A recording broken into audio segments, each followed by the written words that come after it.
Hello, welcome, and sorry. Welcome back to another Friday episode of Maple Bitcoin. We're joined by Brian Harrington today, folks. We got no Forrest. He's MIA. He's on the road somewhere, I think. We don't know where he is. But we're glad to be joined by Brian today. We got some good topics. We're going to be talking a little bit about the U.S. government, Trump, Bo Pines, what's been going on there. We're going to talk about the disconnect between that obvious signal versus most people failure to recognize that signal, and then just talk about some other topics that we're curious and interested in. So with that, we'll start with those. We'll kind of see where things go. And if you have any questions, just like we've been doing, make sure to throw it in the live chat with caps. And hopefully I'll see it. If not, I apologize, but we'll leave that for the closer to the end of the show. So Brian, welcome to Maple Bitcoin, your debut. How you feeling? Thank you guys. Thank you guys for having me. I feel like I'm just like I'm skating onto the YouTube ice right here with my my Canadian friends. I don't know. That's a good way to put it. Hockey? All Canadians like hockey, right? Yeah, we've had some good battles with the U.S. in the last couple of years, and I think we got the best of you in the Four Nations Cup. And there was a lot of controversy with the 51st state and Canada becoming the 51st state. But I think what I've heard, anyways, is that you guys are actually going to become the 11th province now after that hockey game. Wow. I saw the clips. I saw the clips. Yeah, instead of the 51st state, we'll do the 11th province. Yeah, you guys are joining Canada. Sorry about that. Okay, well, let's get going. Rajat, how are you feeling, man? Doing good. I'm doing good. Doing good. Okay. Yeah. We'll cut the BS today. Let's start with Trump. We're gonna start with a clip, but I think it's better just to skip that. We don't want to trigger too many people on a Friday. We got to be here. We're going to keep things nice and relaxed. So I want to start with the quote here from Trump. This was straight from the horse's mouth himself. He said, with the right legal framework, institutions large and small will be liberated to invest, innovate, and take part in one of the most exciting technological revolutions in modern history. It's so big, it's, I think, as big as you can get. So that was Trump's words. They had a digital summit somewhere yesterday. That was him coming in on the live stream. And then we had some more chat about Bo Pines. But what are you guys' first thoughts on that? It's so big. It's, I think, as big as you can get, obviously in reference to Bitcoin. What do you think, Brian? Kick things off here. Yeah. So typical quote, like hearing you read it is just funny. Like the order of words is always funny. But the biggest, and anytime Trump gets brought up for me, I've been recently just throwing it all the way back to did the day that he bought the cheeseburger with Bitcoin at PubKey was the exact day that the Federal Reserve lowered like interest rates for the first time. And like that, like talking about like a big deal. Like Bitcoin is the most mainstream that it's ever been. It's being talked about at the highest level of power like in the world right now, right? And that day for me was like a big, like that was an actual like hairs on my arm like up day, because you have the potential leader of the free world like using Bitcoin as money in the state of New York on the same exact day that a committee of people, the Federal Reserve, is like choosing the supply of dollars in the world, right? And just that dichotomy I thought was super, super interesting. And so no, like, and then the fact that, yeah, that's being followed through now with just, random summits and quotes and like saying things is, I think it's positive. Like it's good for Bitcoin. Like, I think it's very incredible and good for Bitcoin. To be honest, I don't think he understands Bitcoin though. I don't think he's there yet. I think he's probably spent a lot of time reading headlines and being talked to about crypto by all these people that he's surrounded by, like let's say Brad Garlinghouse. But I don't think he understands. I don't think he gets it. See, I have a different theory on that myself. But the reason I say that is just not so much what he said. I have a hard time with it because when he spoke at Bitcoin Conference 2024, there was a bunch of people who came out and said, this guy has no idea what he's talking about. RFK knows what he's talking about. Everybody needs to bow down to RFK. But I've listened to Trump's speech several times now, and he talked a lot about a couple different things that a lot of people, I think, missed about that. And the biggest one for me was energy. he keeps talking about energy over and over and over again. And he actually brought up his uncle, John Trump, who was a professor at MIT. And I don't know if people are aware of this. This is something that I learned as of late. But if you can look this up yourself, look at who received Nikola Tesla's documents after he died. And you will find that it was, in fact, Trump's uncle, John Trump, that got the documents. So just this the way I see it. I know that I saw a comment in here from Mike, said there's a lot of people who don't think that Trump's serious about this. And that I think that that's part of it. I just think that people see him, they have this negative thoughts and lens when they see Trump, a lot of people anyways, and they don't really hear what he says. They just kind of see him for what we've been told he is. My opinion on it is that he doesn't really just say things to say it. So why bring up his uncle Trump, first of all, talking about energy at a Bitcoin conference? What was in the documents that his uncle John received, and how does that kind of tie into where we are right now? He's been talking about the AI, the Bitcoin, and how much energy we need, which I think is really refreshing from a guy from Canada's perspective who, for the last couple of years, all we've heard is how bad energy is and how bad carbon is and all that kind of bullshit. So that's kind of how I see it. I'm not 100% on it, but I think that there's something there that some people might be missing. I think so. At the highest level, when anything goes mainstream, there's always that tension between the people that are like in the weeds and understand it all the way to the like nth degree of detail. Tension between the characters and the words and the ways that something actually becomes mainstream. And that's something I've been thinking about like a lot. Is just and honestly, that's something that talking about Bitcoin on YouTube teaches you of just like, and you guys get this. You're just like when you read the comments, you're just like, you can say something as articulate as possible for like 12 minutes and just comments are just like, and it's not, so it's when like, there's zero way to talk about Bitcoin in a soundbite at the highest level of the world that will like serve every person that's literally listening to it. Like it's impossible. And it's weird that like there's literally like human language is like hitting a ceiling of like even communicating anything. Yeah. I agree. What do you think on that, Rajat? I don't think most people are really going to. I see. I feel like a lot of people think that Bitcoin is going to be adopted just quickly. It's going to happen ASAP. I think I'm starting to not believe in that anymore because I'm seeing more and more. So, and in the beginning, I can say right off the bat that in the beginning, when I just figured out how Bitcoin works, I was so willing to help people and teach people and help them understand where this is going. I still like doing it, but I feel like now there are certain people who they're not gonna adopt it. They're gonna be forced into it. Like they're gonna start looking at it when Bitcoin is at $10 million, when Bitcoin is at $100 million. So those people completely irrelevant. I mean, Bitcoin's still going to get to those prices. Those people are just going to be left behind, right? And those people aren't going to adopt it.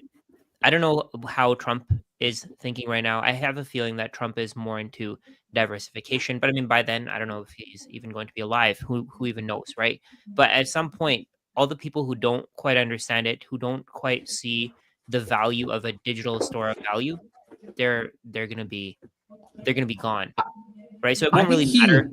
I think Bitcoin globally is going to be adopted regardless. Everybody on Earth is going to get Bitcoin. It's like they say, everybody's going to get Bitcoin at the price that they deserve. They're going to pay millions of dollars. Most people are going to ignore Bitcoin until it's $1 million, $2 million, $5 million. They're not going to adopt it.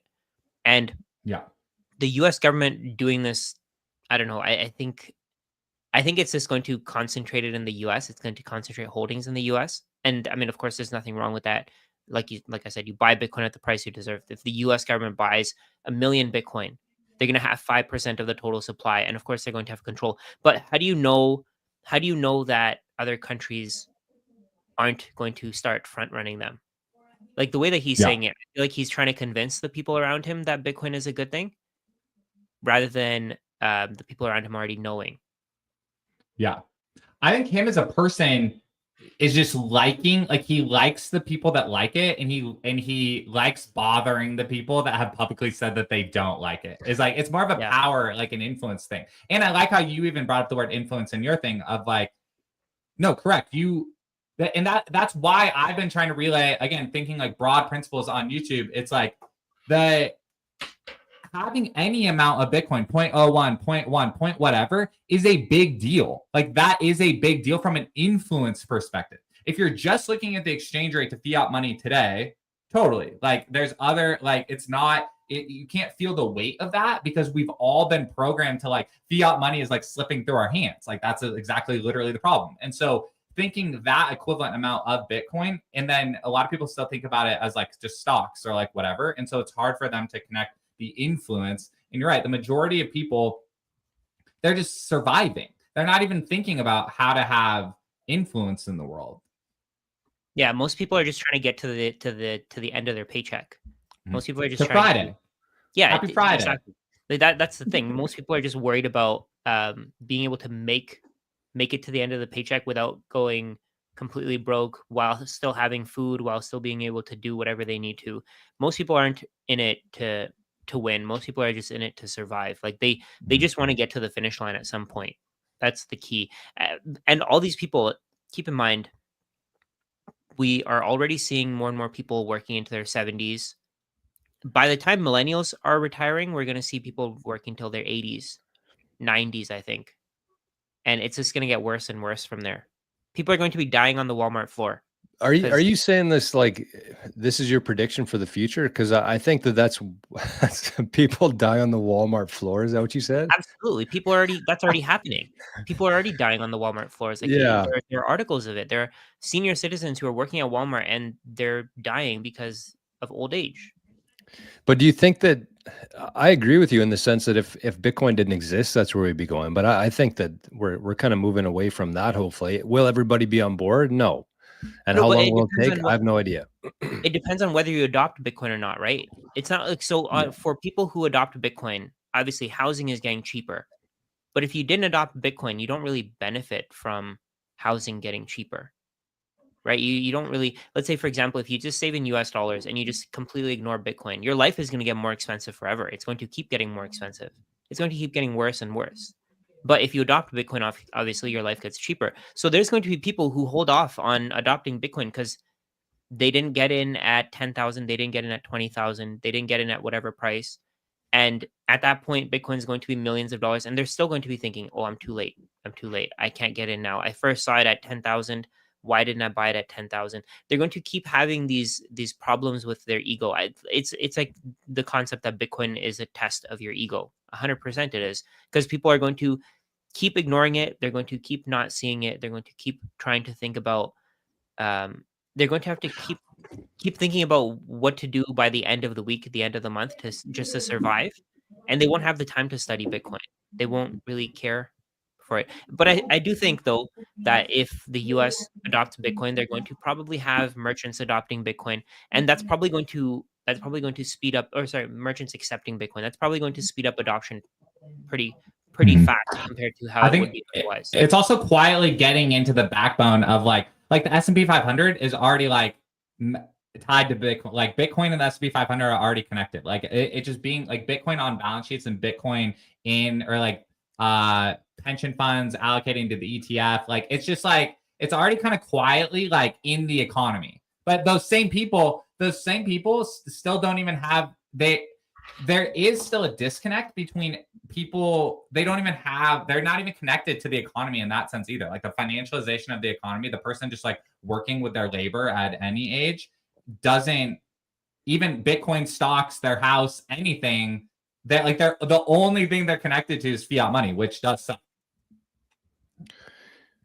Yeah, I think that's probably where we'll continue this conversation. I think in terms of like the disconnect between the, what people are seeing and hearing. I shouldn't say people are, because I think even in Bitcoin, there's when we were talking about this before the show, you guys didn't even see what Trump said yesterday and what Bo Pines had mentioned. So, if Bitcoiners aren't really paying attention to it right now, I don't think that the average person is. But kind of my thoughts on this right now is with Trump, it's weird to me because you think a guy like Trump. So think back to his book. I always think back to this book. He had a book called The Art of the Deal. And The Art of the Deal was mostly based on the art of war. And in the art of war, there's deception. It's all information. It's different strategies that don't necessarily involve weapons. And so to me, what I'm sensing here and kind of how I feel about this whole thing is like between Trump and his team, people like Bo Pines, Cynthia Lummis, everybody who's like trying to get the message out here right now. You have to ask yourself, like, why? Why are they in such a? They're doing this on purpose. They're not meeting behind closed doors and coming up with a big scheme of getting the a huge amount of Bitcoin. They're doing it out in the public. And to me, that suggests that they're giving a warning signal to people, anybody who's willing to listen, that we are going to be doing this. We're going to be buying as much as we possibly can. That's what Bo Pines mentioned yesterday when somebody said, how much is the U.S. government, how much Bitcoin is the U.S. government planning on buying? And he said, that's like asking somebody how much gold they want or how many dollars they want. He said, there's no limit on how much we're going to buy here. And so to me, I think that they're doing their best, as best they can, for anybody who will listen, to try to warn people before we start buying, get some. But why would they care about the average person? I have a feeling that they don't.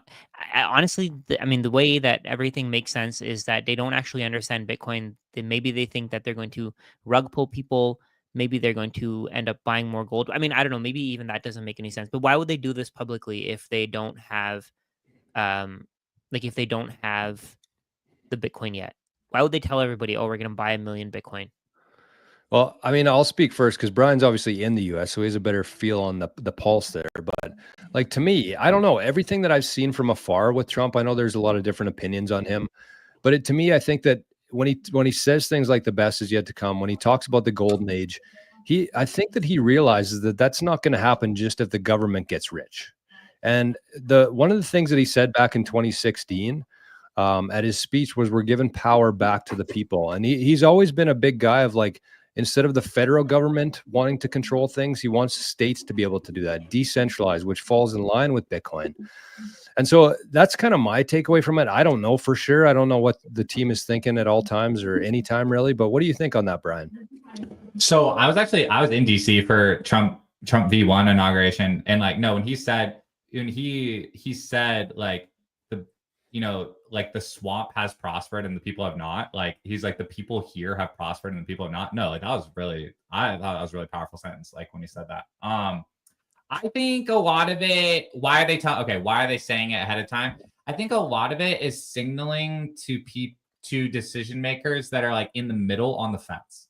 You have like, that's a lot of what it is that you have the people that have the bully pulpit and are like driving the agenda that they see, and then you have the like obvious people that are just like, no, they're saying the opposite of like everything, and then you have a lot of people that are just kind of more the like, I don't know, pragmatic and it themselves, or like whatever, live in swing districts. I don't know. It's like those kind of people that are choosing on a case by case basis like what to do. And honestly, I think those are the people, in the same way that even today we're having a discussion of like, do they really know what they're doing? Does the plan make sense? Like, there's people there that are asking like, dude, like, that doesn't make any sense. Like, why do you why do you end like at the other summit the other day? Like, why did he say the thing of like never sell, but then like, that's what they say. Like, who knows? Like, why are you doing that? Like, why are you like undercutting it with like weird humor at the same time?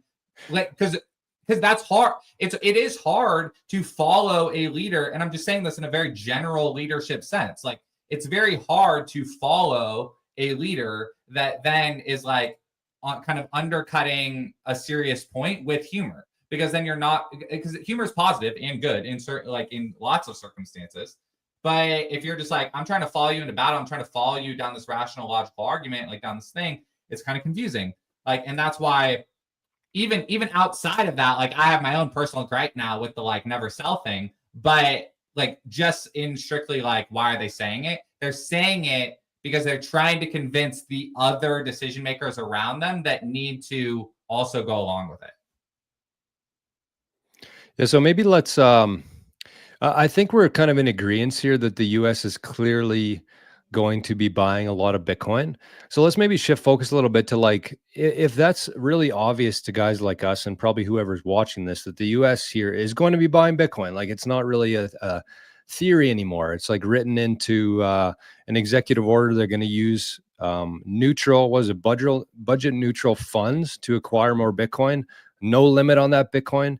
So like, if that's what we're seeing, why is the average person kind of dragging their feet and not really seeing what we are? Like, what's the disconnect there? I have a thought. I think it's because I was going to say this back to the Walmart thing. Like, I think people have been, I don't want to say like lied to. Like, people are tired.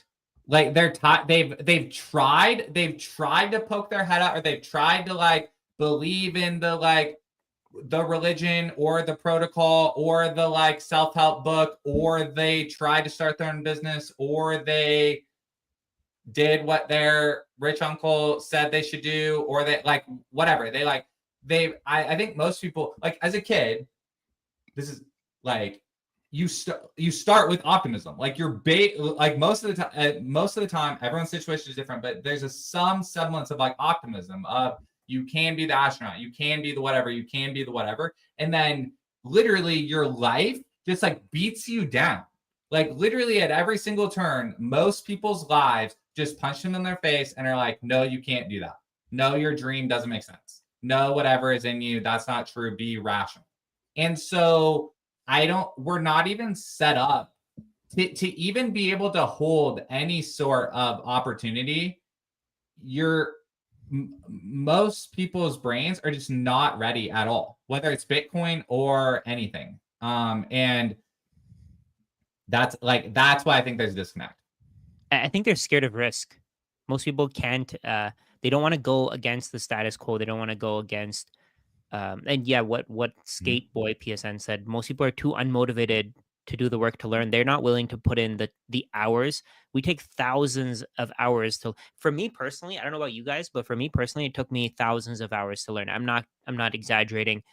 I thought Bitcoin was a scam. The way that I think, I ask more questions. I learn something and I ask more questions. I learn something and I ask more questions. At some point, it just becomes obvious after you spend a certain amount of hours. If you followed me on Twitter, if you followed me on X, you could see the switch. Like there was a switch. And once the switch was flipped, it was completely different. Before that, I was talking about real estate. I was talking about how to build wealth with passive income, how to get dividends. And I think my threads were pretty great when I was teaching about the legacy financial system, but it was because I didn't completely even think about a certain angle. I didn't think that the US dollar could be replaced. I just thought, oh, if you keep stacking US dollars, I'm in Canada, by the way, if you keep stacking US dollars, you're going to do even better than even just the Canadian dollar. And that's how I thought of it. And I'm a financial professional. I've worked in finance for 10 years. So if I wasn't getting it, if it took me thousands of hours to get it, how long will it take the regular person who has no finance background, who doesn't understand the basics, who doesn't really want to put in the time? Like my wife, for example, I don't think she would have touched Bitcoin at all if I hadn't talked to her about it. So the average person is years, I would say even a couple of decades behind. There was a video from this guy. He was saying how nobody talks about this scam about Bitcoin. He was saying how, oh, I studied Bitcoin. I understand it. I know everything about it. If you bought it early, if you bought it at any price below this price, you got lucky. That's how people think. He's like, even if it goes to $10 million, you got lucky. But it's not like we're telling people, oh, put a small amount in your portfolio. It's going to $10 million. Maybe. We know for a fact that it's going to $10 million. I know it's going to $10 million. I don't know when, but it will go to $10 million. So if somebody says that I got lucky, after I've made so much content about this, after I've tried to help so many people, I mean, what's the point of even trying to help them anymore? It's just the average person is so far behind and they don't care. They just don't care. They're not going to change anything. I wanted to ask you guys that, even like taking Bitcoin out of it for a second, the Canadian dollar versus the US dollar, what does, thinking about this average person in the disconnect, what's the average person's opinion of that? Like, oh, US dollars are better than Canadian dollars. Is that or I don't know. Is that a thing that the average person thinks about or no? That's the funny part. Most people don't even know that there's an exchange rate. Okay. Yeah. Most people, okay. So when I book my one-on-one meetings, people say, if they're American, they say, "Oh, I didn't get charged the whole price," because it says a Yeah. certain price, but then you're charged Yeah. a lot less in Canadian US dollars. So I switched it Yeah. over to US dollars. But people have no idea. They don't even know that there's an exchange rate. Right. Like Right. that's how far behind the average person is. People don't even know that banks are charging them for exchanging money. I actually Yeah. think that the people diversify their investments. They buy index funds. I made a tweet about this. People diversify. They buy real estate. They buy all this stuff because they have no idea what they're doing. Like if you understand what you're doing, you just put everything into Bitcoin. You figure out how Bitcoin works. You know that it's going to take over everything. Why do you need to buy anything else? Why do you need to buy gold and silver? Why do you need to buy stocks? Why do you need to buy real estate? Why do you need to buy bonds? All that stuff is basically, like, the way that I see it, it's a placeholder for Bitcoin. What do you mean by that, placeholder for Bitcoin? So until people figure out what Bitcoin is, they're going to use those things to hold their wealth, right? Until every single person on earth is going to eventually have Bitcoin. I don't know when they're going to figure it out. I don't know how long it's going to take. Every single I just person in the thought world is going to interact with Bitcoin in some way or the other. So that I just placeholder, thought what of I mean, something. sorry? No, sorry. I just thought like I just made a connection that's actually decently new. Like okay, so just again, this average person in Canada, they don't know that there's a price for US dollars. They Yeah. do know that, like, oh, if I buy stocks, I can get more Canadian dollars. Or if I buy a house, I could get more Canadian dollars. But they don't know that there's an option to buy US dollars. Like, and that's us. We don't know that this average person doesn't know that money is a thing, or like a currency is a thing. They don't, because everyone is sitting, this average person is all in each of these countries. Well, and see, but some countries, then we have the classic examples, right? Of like the Zimbabwe or Venezuela or whatever. Like then in those, again, like stereotypical classic countries, they know soft currency versus hard currency. Like that's been that got into the society. But in Canada, it's not into the society that, like, oh, the Canadian dollar is a soft currency. Yeah, from my perspective, I think most people, the only time that they would ever look to see what the US dollar was, the rate, would be before they go into the US. Like if they're traveling into the US, like I live pretty close to the US border here. It's about a 2-hour drive, I'd say, into North Dakota.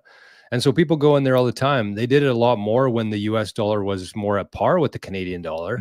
But that's the only time that the average person would actually notice the exchange rate, is like how many dollars did they get from the bank when they went to get some American dollars. That's about it. Right. I don't think that anybody would ever consider storing US dollars. I shouldn't say anybody, but yes, we're kind of talking about the average person here, not the people who would be, investing in stuff and actively looking into this stuff. But yeah, that's how I see it too, is like nobody even knows about that. So I don't know. Kind of from my perspective here, and this is something that I always have to remind myself too, but like I like to think in Bitcoin cycles versus years, because when you start thinking in years, even as like the longest term that most people look out as far, and it's like not a whole lot changes. But 4 years ago, I was working at a job as a CPA. I had like a very minimal amount of Bitcoin, but since then, like my whole life has been flipped around. That's in 4 years. So like I think that people kind of have to get there on their own. You can't force feed this. That's why I don't like the term orange pill, because it seems like you're forcing it on somebody. People have to feel the pain and then look for an alternative.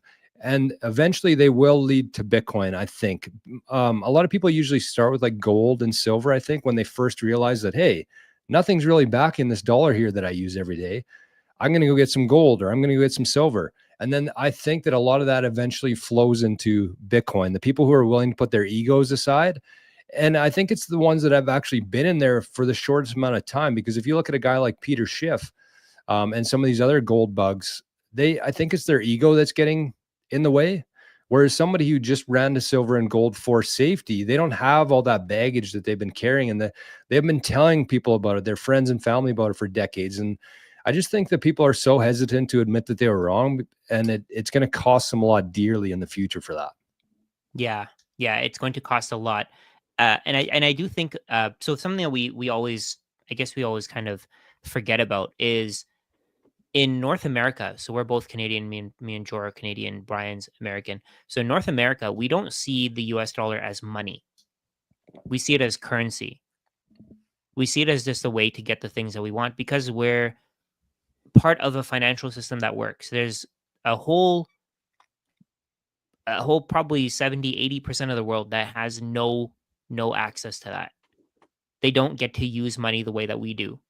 They save in US dollars. Like I have a lot of people who are in my community who save in US dollars or who used to save in US dollars.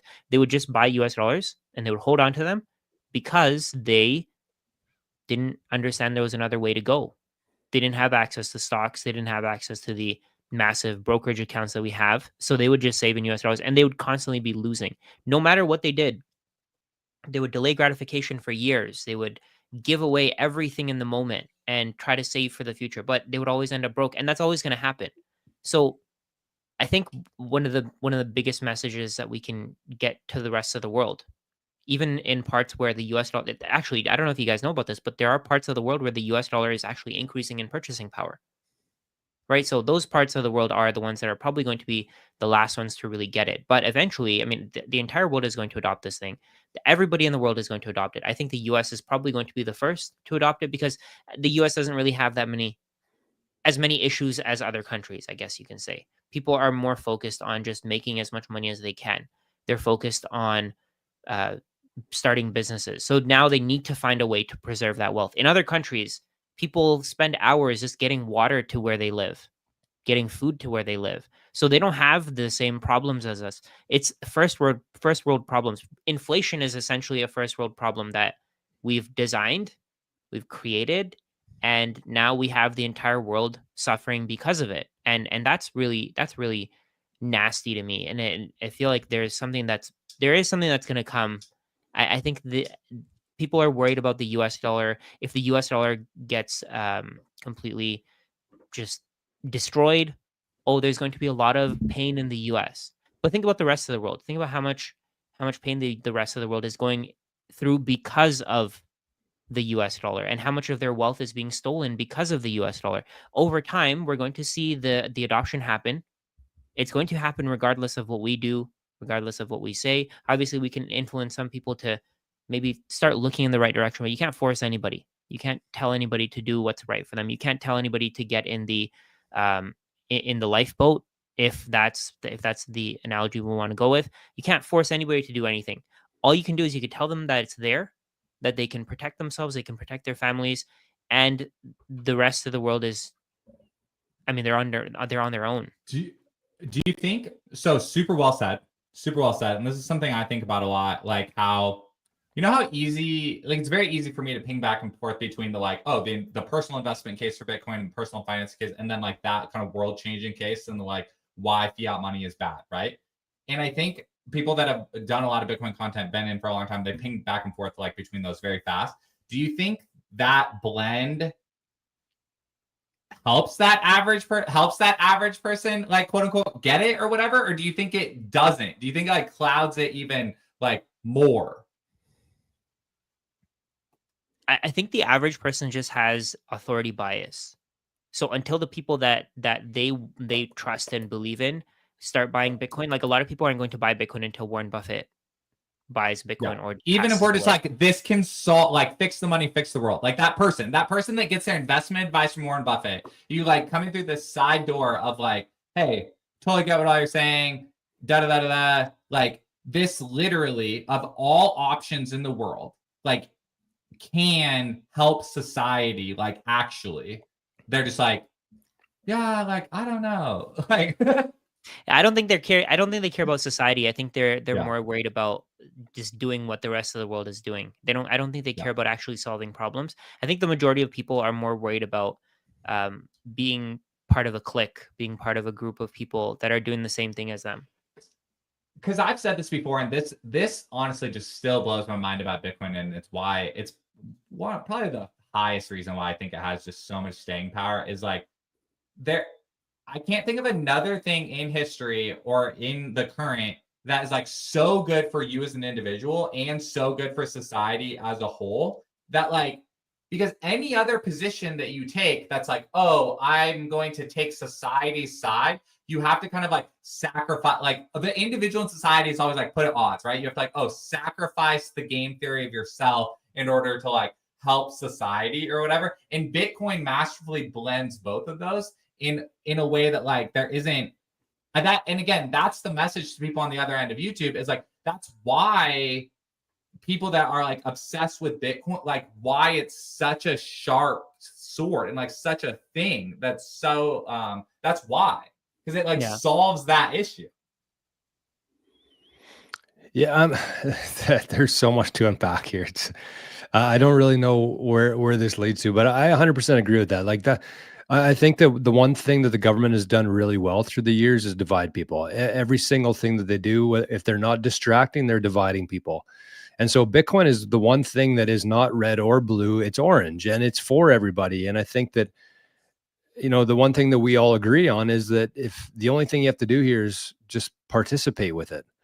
And when I think about the average person here in Canada, I think that that's, you know, kind of what we keep going back to here is the average person is that, yeah, they're just not there. Because I want to ask you guys this question, because when you guys were going through that, I thought back to myself and I saw a couple comments too about what led us here.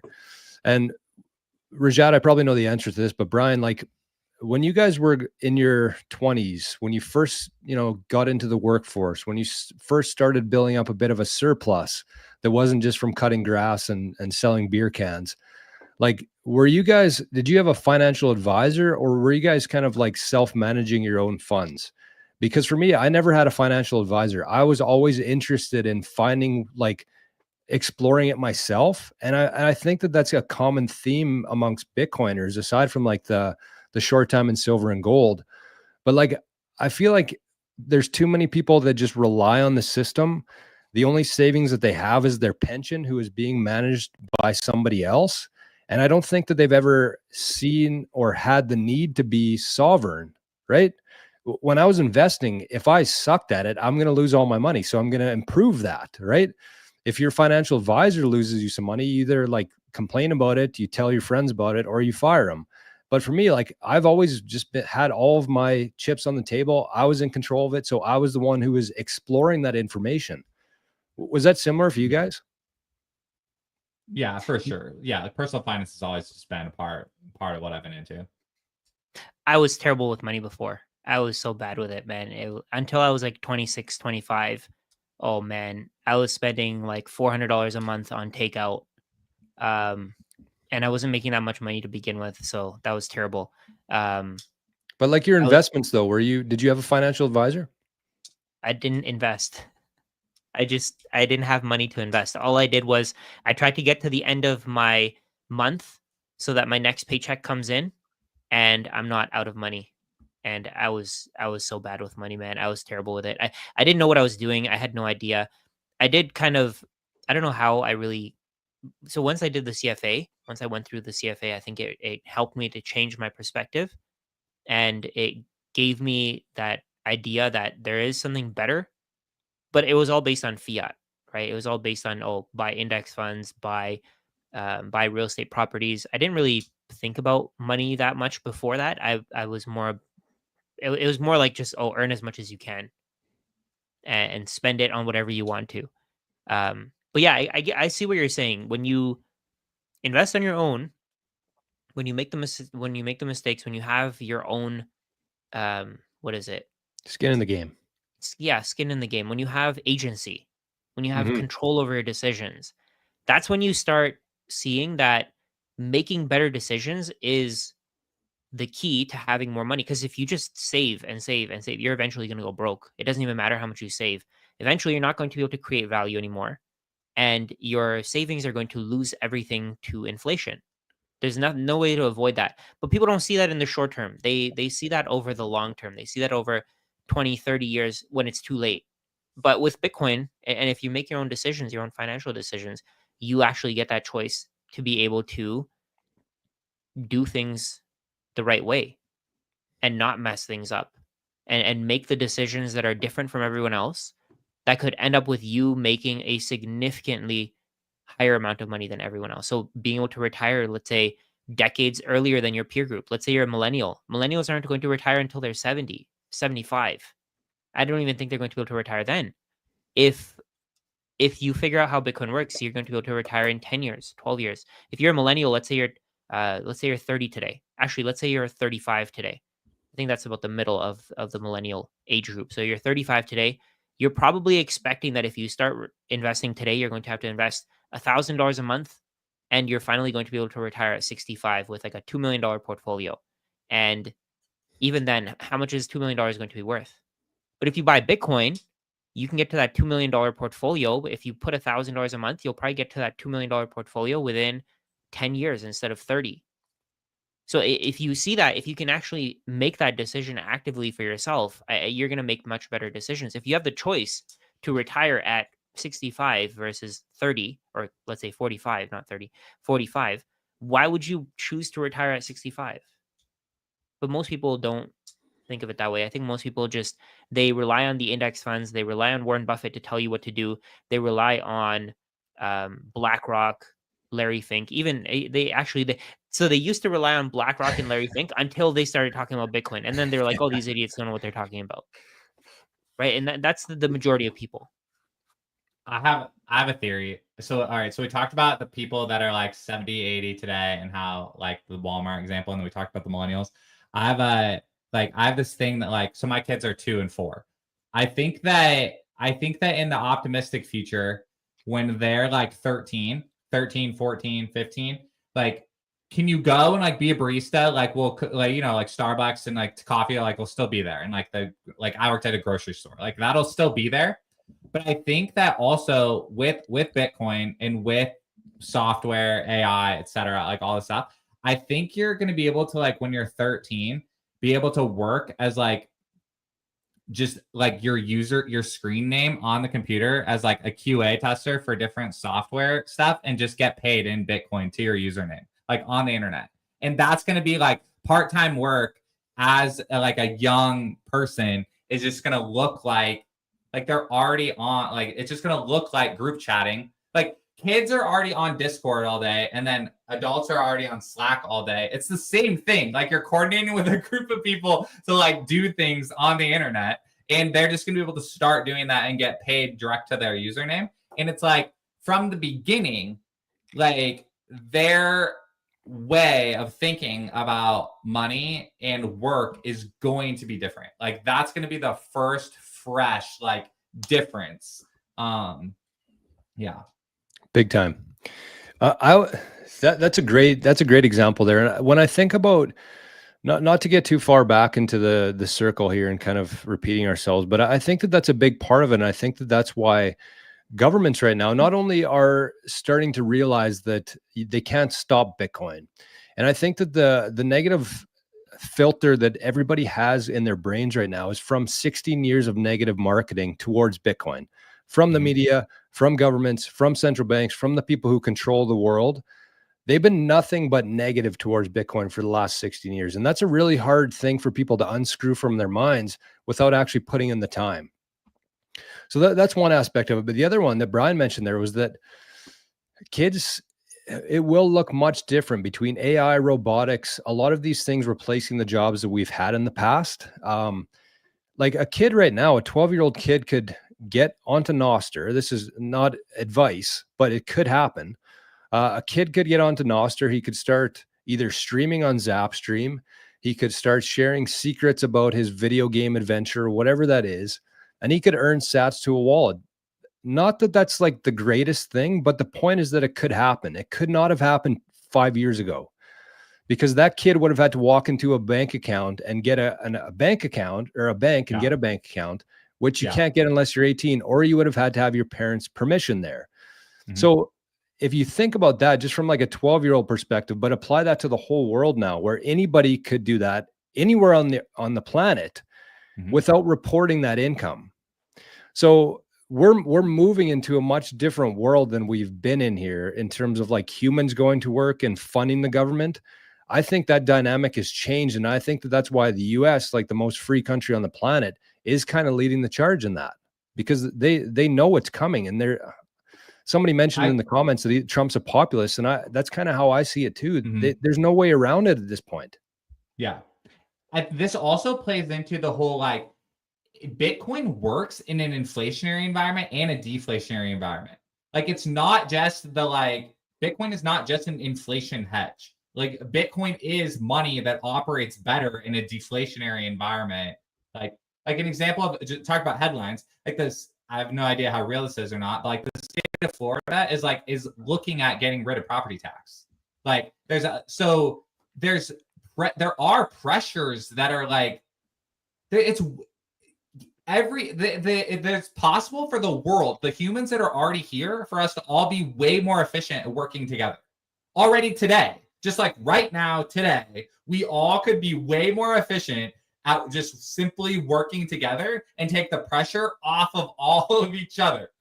Like a rising tide lifts all boats literally is possible because and that's the whole thing about like that. Then I want to talk about this word of like scarcity. Like, okay, Bitcoin has value because it's scarce, right? Or because it has a hard cap. Totally. But one downside of that is that again, when that average person hears the word scarcity, that's bad. Like that's negative. That's the worst. That's the word they've been fighting against their entire life. At every turn, they're fighting scarcity of money, scarcity of food, scarcity of like fighting that, right? And so it is very tough to be like, and then just that's what loops into the whole unit bias thing of the like, oh, can't buy whole Bitcoin, if there's only 21 million, like I think the best argument against Bitcoin is that like it won't change the like elite control dynamics of the world. Like just the people that are quote unquote Bitcoin rich or whatever, it's just perpetuating the same thing. I don't agree with that. And there's ways to unpack that and talk around that, but it's tough to combat that in short sound bites. It's hard to talk about that in short sound bites, which is why it is like, I can understand why some people have that like blocker on. And so the whole thing of like Bitcoin can work in a deflationary environment. It's more about just what bucket are you holding your money in? It's not about the units per se of anything. It's just simply, are you exposed to the like new technology of money or are you exposed to the old technology of money? Like how much of your life is exposed to which bucket? I think one of the main differences though, like what you said, where people still have those, I guess, those wealth amounts. The rich are going to remain rich, the poor are going to remain poor.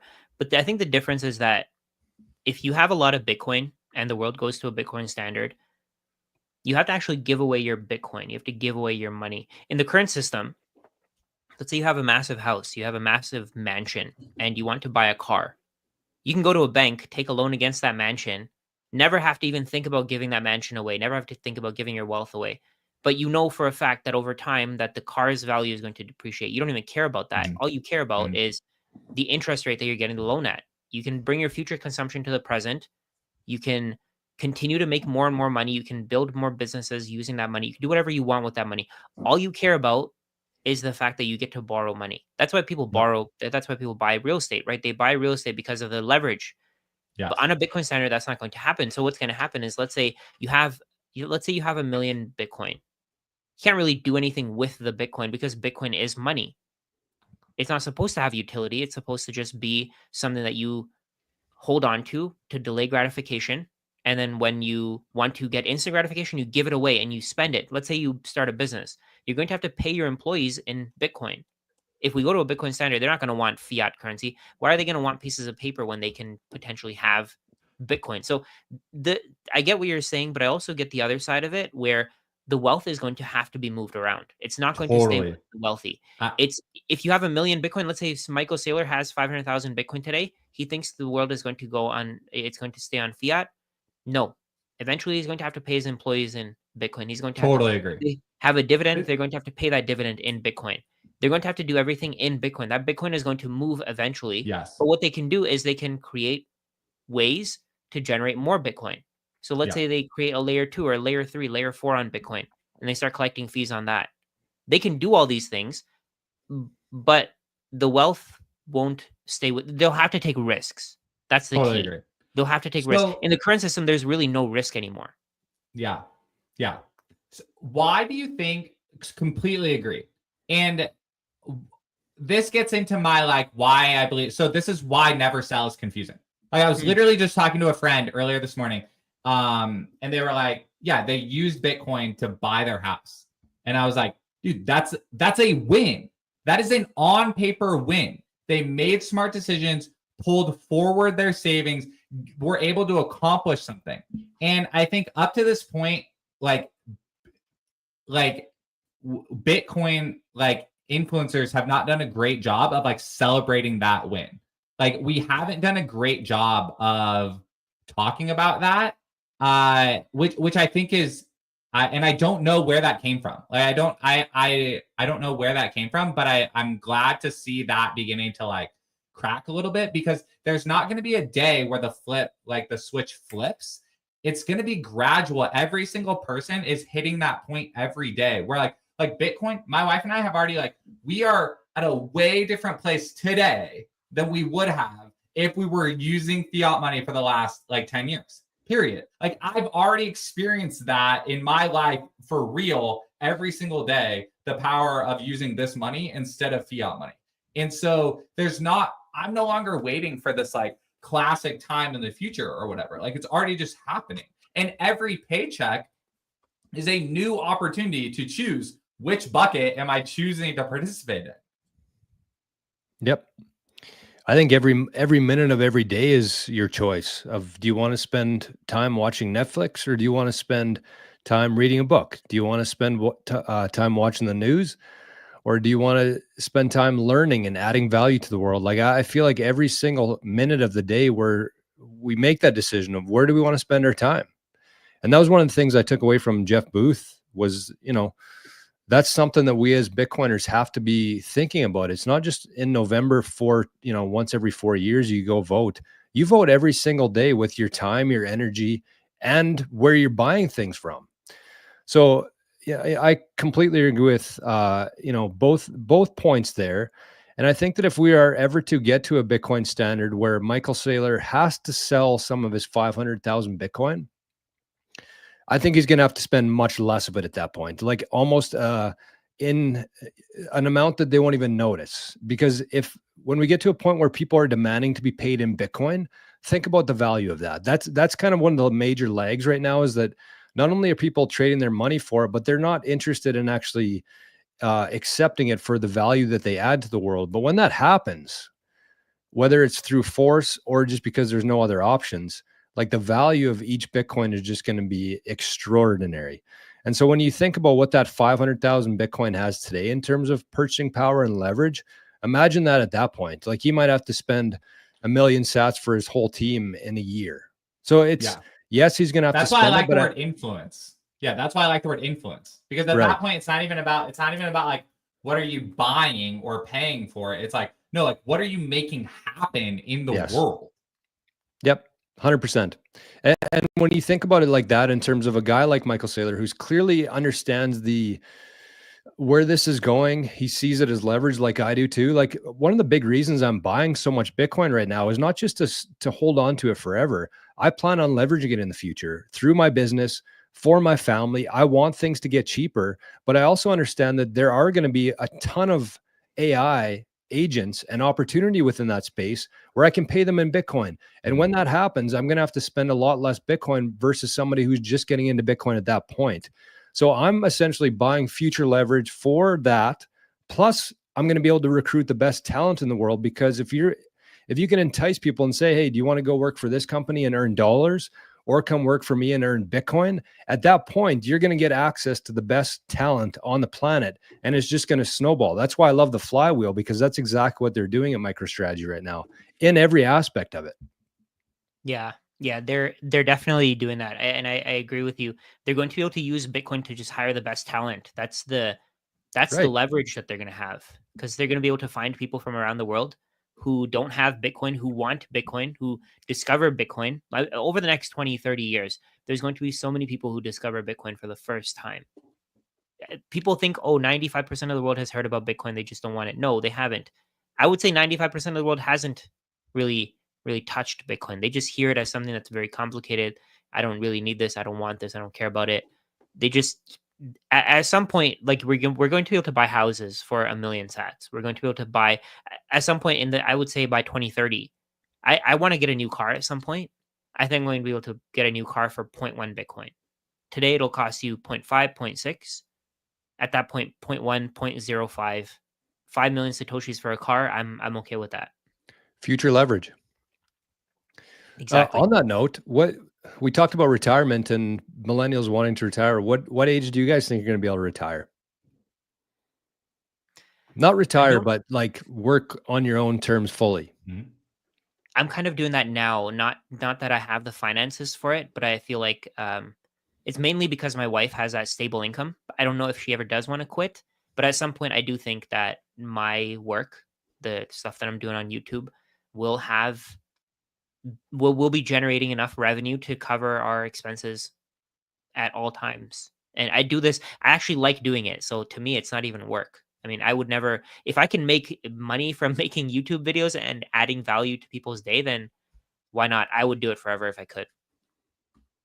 Yeah. I would, if I was gonna put a number on it, like I think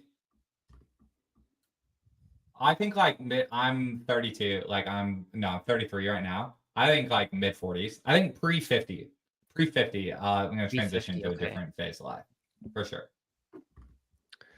Yeah, I'm thinking the same. I would probably be disappointed if I was like forced to work past the age of 45, which is in about, I don't know, 9 years from now. That's 2 full Bitcoin cycles.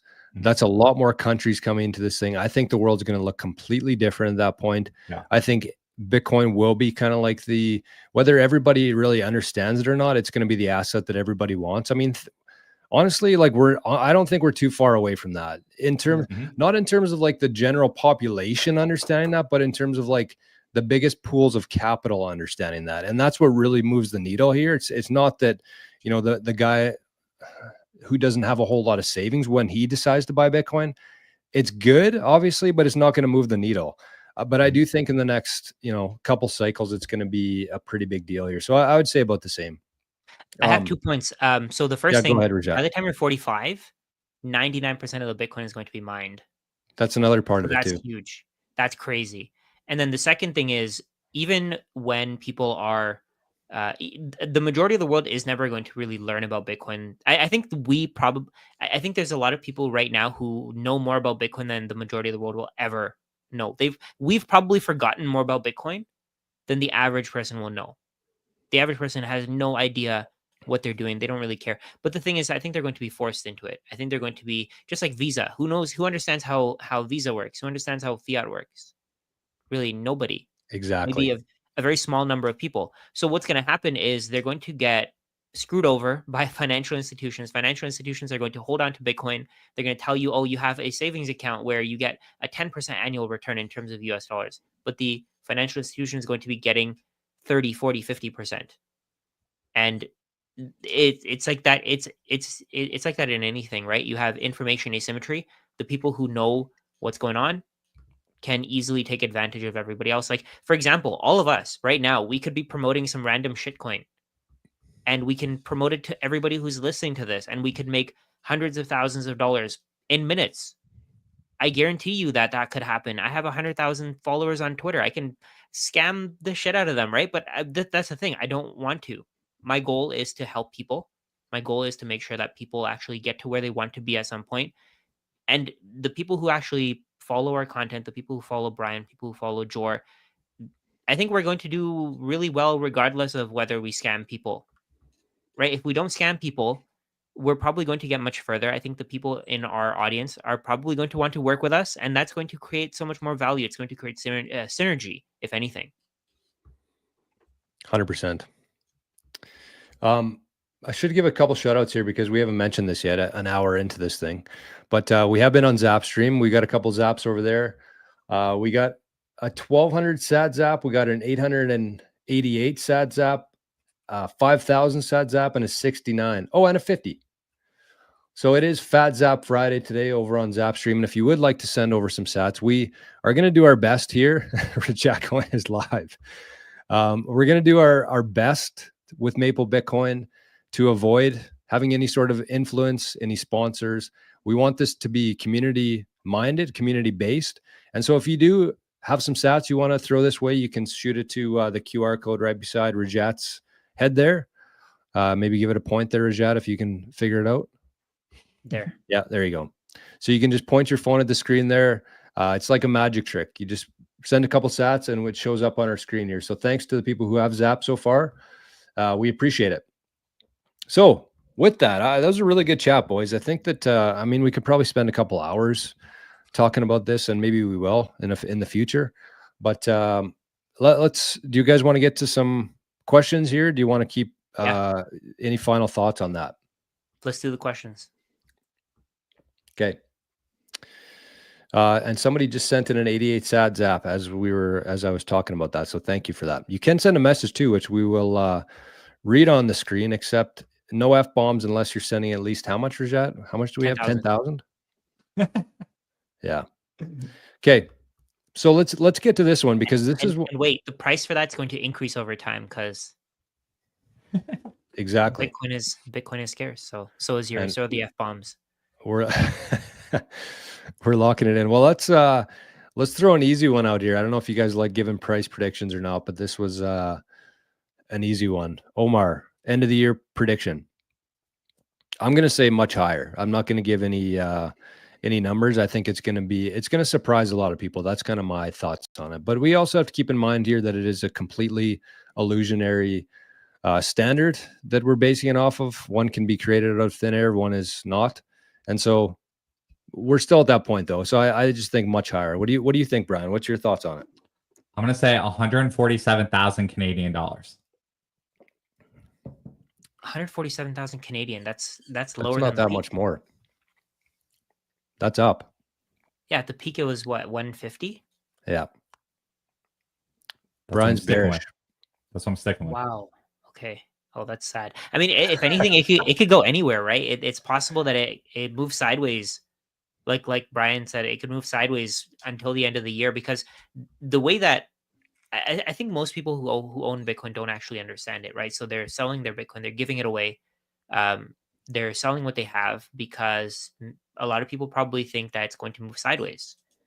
They think that we've reached the peak. The majority of the world doesn't understand Bitcoin. They don't think Bitcoin is going to go to $100,000 or more. So by the end of the year, just to mess with people, I wouldn't be surprised if it just moves sideways. I can't see it. I mean, you guys both, I respect both your guys' opinions, but I just don't see how it's even possible for that to happen. You know, in 2017 and 2021, it was a lot of retail buying. There was a lot of hype. And I don't know exactly what triggered both those things, but I do think that before both of those things happened, where it really shot up both years, people were kind of saying about the same thing we'd be saying right now. Nobody really expects it, or, you know, what's going to cause it. Looking back, it's always easier to say, yeah, of course it was going to happen. The US government started buying Bitcoin, but who knows when, who knows how much, who knows what kind of impact that has. I really like Jack Mahler's talking about this the other day. It really hit home for me, because he talked about Trump and how America first he is, and how he wants to nationalize everything and bring production back to the US. And I feel like we're going through the same thing in Canada in terms of like the citizens. Everybody's like Canada first, like Team Canada. It just seems like that's going on all around the world right now. And he made the point saying that is a very inflationary environment, and it's going to be rocky for a while. He thought by the end of June or July, we'd be up in the 200,000 or 300,000 mark. I don't know. Summers are always just a complete write-off in Bitcoin. Anything financial related, summers, people just take off. They don't care. Fall, I think, is when we're going to see a big move. It might happen in the next couple of weeks. I don't know. None of us have a crystal ball here, but that's kind of a wide range of predictions there. We got a couple more here that I wanted to get to. Do you guys want to talk about, this was something we kind of mentioned before the show, so it worked out well. TCC says, do you think that there's a slim chance that the people who created Bitcoin can just switch off the Bitcoin network? No. And you have to convince everybody on Earth. Is there any other threats you think that would potentially stop Bitcoin? No, you'd have to convince everybody on Earth to switch off the network. Everybody who's running a Bitcoin node. Anybody can run a Bitcoin node from home. So let's say if you run a node at your house and you believe in Bitcoin, why would you turn it off? If you have your wealth stored in Bitcoin, why would you turn it off? Yeah, right. It's already just out there. There is no central place to turn it off. I think that even if the entire world got together and said this Bitcoin thing's scary, which would never happen, but even if every government on earth got together and said we need to shut this thing down, we need to shut off the internet. First of all, the internet goes down. I think that humans maybe survive 6 months for the most part. There'll be 20% of people who survive, 80% will be gonzo. But the other part of that too is that if the internet went down, there's nodes in space now. There's a satellite. I forget which satellite is running a Bitcoin node, but even if the internet went down on planet Earth, we're still good. We still get a backup copy of it. And then when the internet turns back on, we'll see a new block coming through there. So I don't think that there's any chance that that happens. I just don't see it. No. So the answer is no, I think. There are nodes that are to get protected super by... specific. To get super specific to TCC, also, like, I don't believe the people who created Bitcoin are alive. So I think it's literally impossible for that person to do anything about it. There's also the Faraday bags, Faraday containers, where if you're running a node from a Faraday container, then nobody can stop it. It can't connect to the internet. You can't get what was that, EMP attack? Yeah, that's not possible. So all that's important. I don't think that's going to happen. I don't think you can go to 100,000 computers and shut them off. And then based on what Brian was saying there, that's key too. That's really important. You can't convince everybody to turn off their computers. Right. This is from Perplexity. It says Alessandro Cesir, a project manager at Ledin and a Venezuelan national, is known for running a Bitcoin satellite full node in Brazil. The node downloads the Bitcoin blockchain directly from Blockstream satellite network, eliminating the need for traditional internet access. His work demonstrates the potential for satellite nodes to enhance Bitcoin's decentralization and accessibility, especially in remote areas.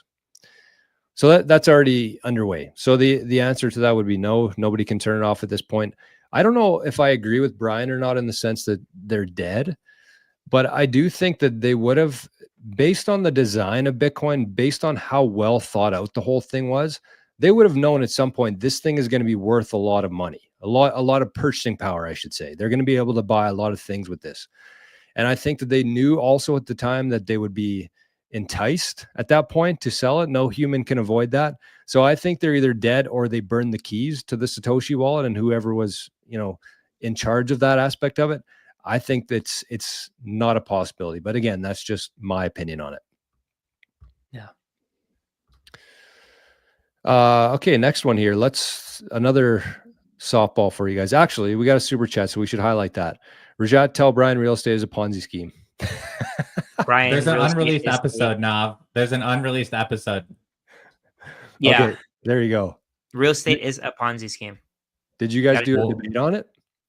Huh? We didn't really do a debate.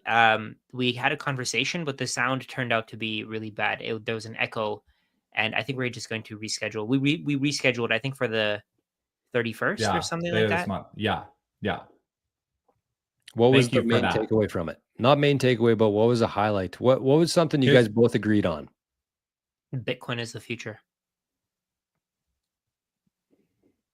Brian? Well, I thought you were gonna ask what we disagreed on. That was the one I was preparing. Yeah, let's do that. That's a good point. I think our main thing that I enjoy talking to Rajat about is like just real estate going to zero. I just don't believe that, and I don't believe that. I think because of the way that mortgages work in the United States, and that you can get 95% leverage on real estate, that I think Bitcoiners overemphasize how bad of an investment it is. I think that it's going to continue to go up in terms of US dollars. It'll, your house is going to double every few years in terms of US dollars. But in terms of Bitcoin, it's going to halve and then halve again and then halve again. If it's worth 5 Bitcoin today, it'll be worth 2.5 Bitcoin at some point. If it's worth 2.5 Bitcoin, it'll be worth 1 Bitcoin. Then it'll be worth 0.5, 0.25. It'll keep decreasing by 50% every few years because more dollars can chase housing, but more Bitcoin can't chase housing.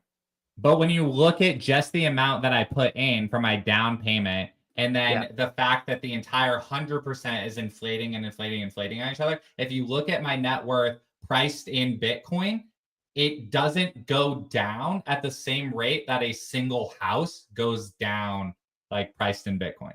Because But even my that leverage, actual investment, right? that leverage is because of fake money, right? I mean, if Right. the fake money didn't exist, then you wouldn't be able to use that leverage. Why would a bank? And nothing against you, obviously. I'm not trying to say No, it I to know. you, This is but just why would a bank want to lend somebody Bitcoin to buy real estate? they won't. I just think Jor Oh, got bored.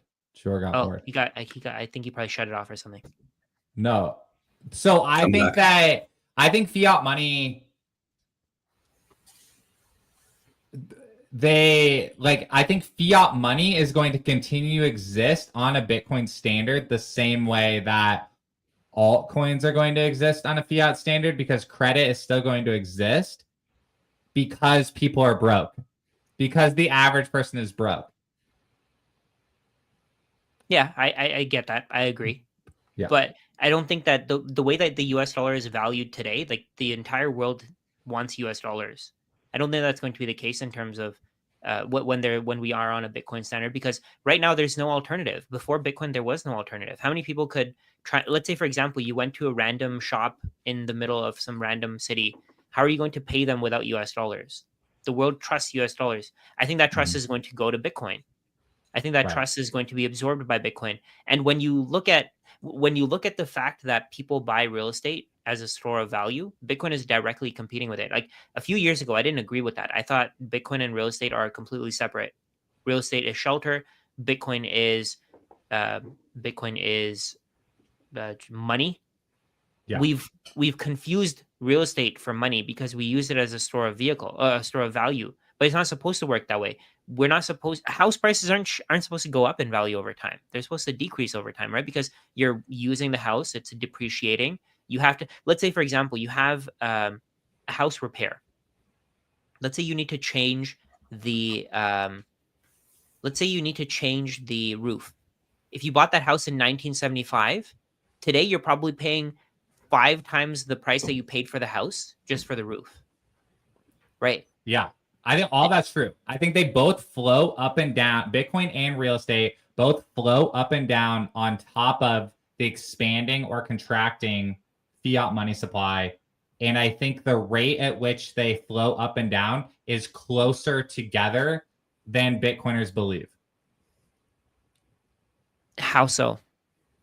Because of the leverage is a big part of it. Because again, the 5% down that I put on the house, I have a 100% floating up and down. Whereas in the Bitcoin bucket, you have to physically get each part of Bitcoin with that 5%, and so that layers it out. And then because the current because the dollar-based system and the real estate-based system is still a bigger bucket than Bitcoin currently. Like those are reasons. I think that the housing, like there's an actual housing shortage compared to amount of household creation in the United States is like a thing that continues to keep a cap on supply. But so many houses are unoccupied right now. Like I was looking at statistics, 10% of houses in the US are unoccupied. I don't know what percentage of those because are maybe people can't afford down payments. Yeah, people can't afford down payments. But that's the same reason that they don't buy the Bitcoin. broken part of it, right? What if those people Absolutely. discover Bitcoin and they start selling their houses? I think there's a lot that goes into this that people don't really. Okay, so if you think about it, how many houses are on sale right now? Maybe like 0.1%, 0.2, 0.3%. What happens there's if like 10% of 600,000 in the United States? So how many? It's a few 100,000. It's I don't know the number, but it's like somewhere between 300, 600,000. Okay, let's say it's 600,000. Let's say it's the high end. So 600,000 divided by, there's 150 million houses in the US. So right now, 0.4% of houses are on sale. Mhm. And I think that's because the majority of people think that housing is going to increase in price forever. But the lens that they're looking at is the wrong one. Even if you use leverage, even if you add 10 times the risk onto your property, you're still not beating Bitcoin. Let's say your house goes up by 2-3% every year. Your Bitcoin will go up by 100%. If you use 95% leverage, you're using, 20 times, 25 times, 20 times. So you're using 20 times leverage. If your house increases by 3% per year, you're getting 60% returns. 60% returns are nearly unheard of for housing. And I don't even think BlackRock gets to that point. But you also have to consider the interest that you're paying. You also have to consider the maintenance, the repairs, the potential vacancies, the potential damage that clients can do on your house. There's so much more risk involved. You don't actually own the house. You have to pay property taxes forever. You have to deal with realtors. You have to deal with in Florida, appraisers. Sorry? I just said except in Florida, maybe. Oh, the property taxes. Right. But yes. That's a good point. Yes. That's important. All that's right. That's actually key. That's key. Maybe real estate in Florida will keep going up, but in general. Absolutely. Like there's going to be the random deflation stuff is going, because how we've been talking about all day, if like the US starts buying Bitcoin and like is power both an investor, like right now the US government backs the US like the mortgage industry, because the mortgage industry like is the economy like in the United States. If that influence moves to Bitcoin and is in process of moving to Bitcoin, absolutely, like completely. That's why I think, but that's also why I think that both are connected more than like people give it like credit for it. Like I think I actually think that real estate investors and Bitcoin investors have more in common than gold and silver like investors. Like I actually think it, because we can give the like gold and silver and scarce money and whatever, but I actually don't really think it's like that. Like I think Bitcoin and real estate investors have like a lot in common, and I almost think that both move up and down a lot of the same dynamics. I agree with that actually. I don't think they have anything in common, to be honest. I feel like real estate investors want rental income, they want leverage, they want tax benefits.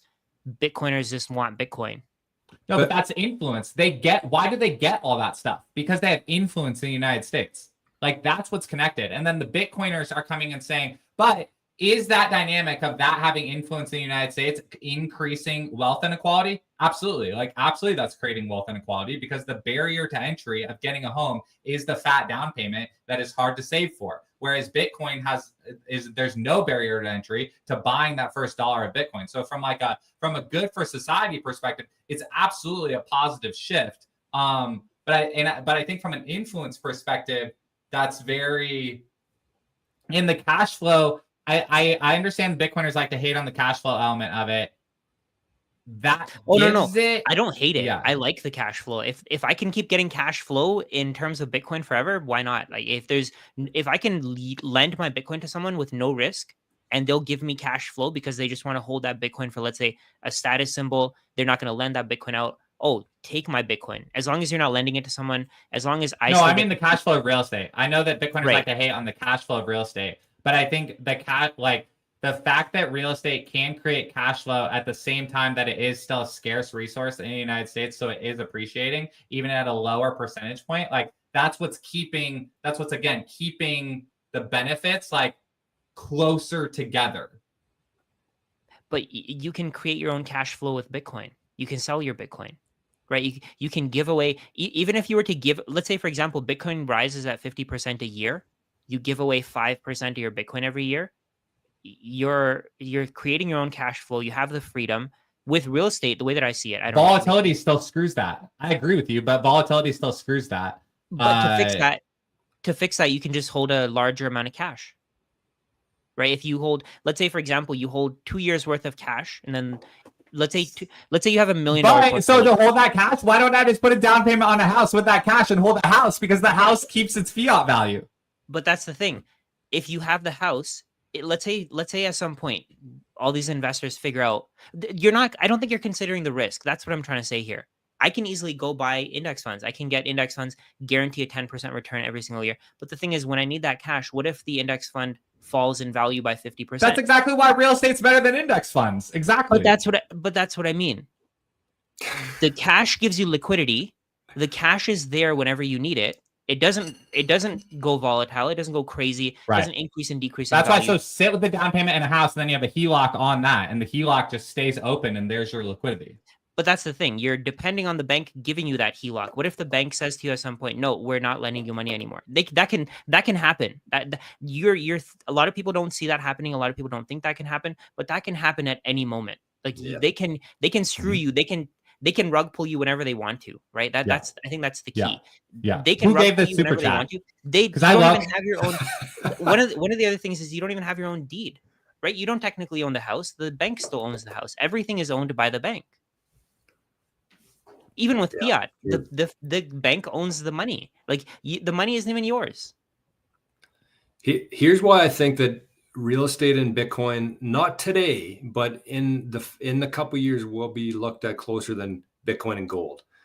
I think that's because we're not at the point yet where real estate investors understand that Bitcoin is a superior asset to real estate. They will, and it'll start flowing into Bitcoin.